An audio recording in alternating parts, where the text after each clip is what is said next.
اعوذ باللہ من الشیطان الرجیم بسم اللہ الرحمن الرحیم۔ السلام علیکم پیارے دوستوں، آج میں آپ کو حضرت عبداللہ بن مبارک رحمۃ اللہ علیہ کی سوانح عمری بتاؤں گی۔ حضرت عبداللہ رحمۃ اللہ علیہ کے والد کا قصہ۔ بہت دنوں کی بات ہے، شہر حران میں ایک ترکی تاجر رہتا تھا۔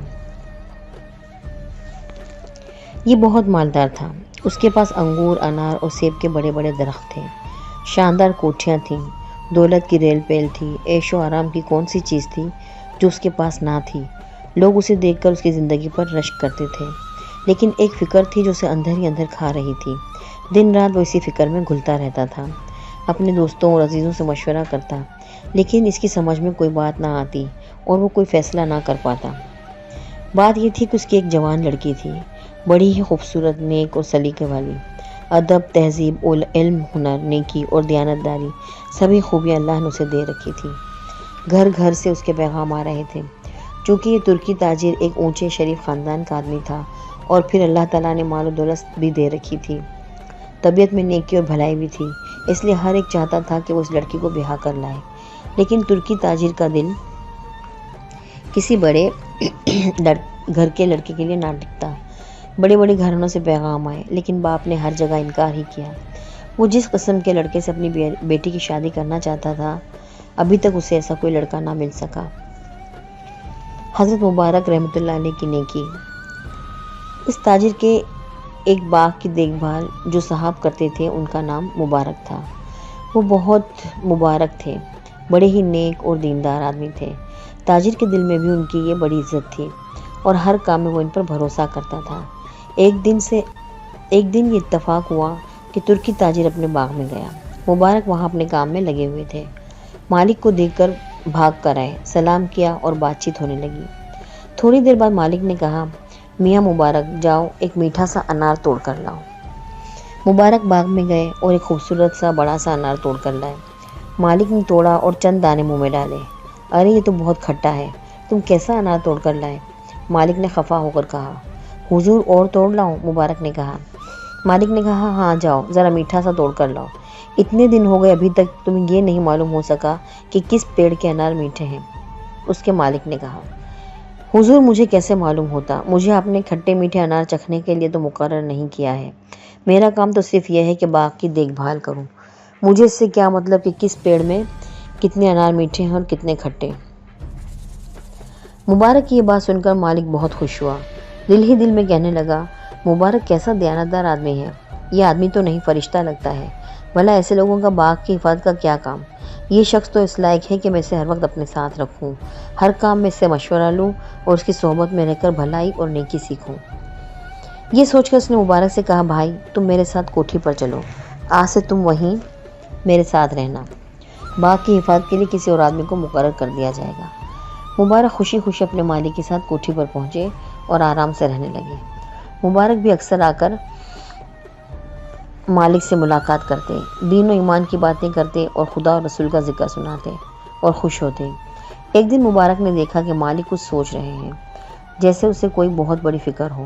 پوچھا، کیا بات ہے؟ آج آپ بڑے فکر مند نظر آ رہے ہیں۔ مالک جیسے سوال کا انتظار ہی کر رہا تھا، اس نے اپنی ساری پریشانی کی کہانی سنا ڈالی۔ مالک نے کہا، مبارک بھائی یہ بتاؤ اب میں کیا کروں؟ بے شمار پیغام ہیں، کس سے اقرار کروں اور کس سے انکار؟ اسی فکر میں دن رات گھلتا ہوں اور کوئی فیصلہ نہیں کر پاتا۔ مبارک نے کہا، بے شک یہ فکر کی بات ہے۔ جوان لڑکی جب گھر میں بیٹھی ہو تو ماں باپ کو فکر ہوتی ہے، اگر مناسب رشتہ مل جائے تو زندگی بھر سکھ اور چین ہے، اور کسی برے سے خدا نہ خواستہ پالا پڑ جائے تو زندگی بھر کا رونا ہے۔ تو پھر تم ہی کوئی حل بتاؤ۔ مالک نے کہا، حضور میرے نزدیک تو یہ کوئی ایسی بات نہیں ہے کہ جس کے لیے آپ دن رات گھلیں اور اپنی صحت خراب کریں۔ ہم اور آپ اللہ کا شکر ادا کریں کہ مسلمان ہیں۔ زندگی کے ہر معاملے میں پیارے رسول صلی اللہ علیہ وسلم کی پاک زندگی ہمارے لیے بہترین اسوہ ہے۔ اس اسوہ پر جب بھی ہم عمل کریں گے انشاءاللہ اچھائی ہمارے سامنے آئے گی۔ مبارک نے پورے اطمینان سے کہا، اچھا تو پھر بتاؤ پیارے رسول صلی اللہ علیہ وسلم کی اسوہ کی روشنی میں مجھے کیا کرنا چاہیے؟ یہ تو حقیقت ہے کہ جب بھی کوئی مسلمان اس بہترین اسوہ سے منہ موڑے گا ذلیل ہوگا۔ مالک نے کہا، دیکھیے جہاں تک اسلام سے پہلے کے لوگوں کا تعلق ہے، یہ لوگ عزت، شہرت اور خاندانی بڑائی ڈھونڈتے تھے، یہودی لوگ مال پر جان چھڑکتے تھے اور عیسائی خوبصورت اور حسن تلاش کرتے تھے، لیکن مسلمانوں کو پیارے رسول نے تاکید کی ہے کہ تم رشتہ کرتے وقت ہمیشہ نیکی اور دینداری کو دیکھنا۔ مالک یہ سن کر اچھل پڑا اور کہا، مبارک بھائی، خدا کی قسم تم نے میرا سارا غم ہلکا کر دیا، مجھے اب کسی بات کی فکر نہیں ہے۔ مالک خوشی خوشی گھر پہنچا، بیوی کو سارا قصہ سنایا، وہ بھی خوش ہوئی اور مبارک کی نیکی اور سوجھ بوجھ کی تعریف کرنے لگی۔ ترکی تاجر نے موقع مناسب پا کر بیوی سے کہا، پھر کیوں نہ ہم اپنی پیاری بیٹی کا نکاح مبارک سے کر دیں۔ ہائے، کیا کہا؟ گھر کے نوکر سے، غلام سے؟ اور دنیا کیا کہے گی؟ بیوی چلائی۔ کیا حرج ہے اگر نوکر ہے؟ پیارے رسول صلی اللہ علیہ وسلم نے فرمایا ہے، تم نیکی اور دینداری کو دیکھو۔ خدا کی قسم مجھے تو اس کسوٹی کے لحاظ سے پورے شہر حران میں مبارک سے زیادہ نیک اور دیندار نظر نہیں آتا۔ بڑا ہی سمجھدار اور دیانتدار آدمی ہے۔ اگر پیارے رسول صلی اللہ علیہ وسلم سچے ہیں اور ان کا کہا ماننے میں بھلائی ہے تو ہمیں دنیا سے بے فکر ہو کر اپنے جگر گوشے کو مبارک کے حوالے کر دینا چاہیے، اور اگر ہم نے ایسا نہ کیا تو گویا ہم خود ہی اپنے عمل سے پیارے رسول صلی اللہ علیہ وسلم کی بات کو جھٹلائیں گے۔ ترکی تاجر نے اطمینان اور یقین سے کہا۔ شوہر کا یہ عزم دیکھ کر اور سیدھی اور سچی بات سن کر بیوی بھی دل سے راضی ہو گئی، اور حران کے رئیس کی اس چاند سی لڑکی کی شادی ایک ایسے غریب سے رچائی گئی جس کے پاس نہ روپیہ پیسہ تھا اور نہ کوئی گھر، اور نہ ہی کسی اونچے گھرانے سے اس کا تعلق تھا۔ اس کے پاس اگر کوئی دولت تھی تو ایمان اور اسلام کی، نیکی اور تقوی کی۔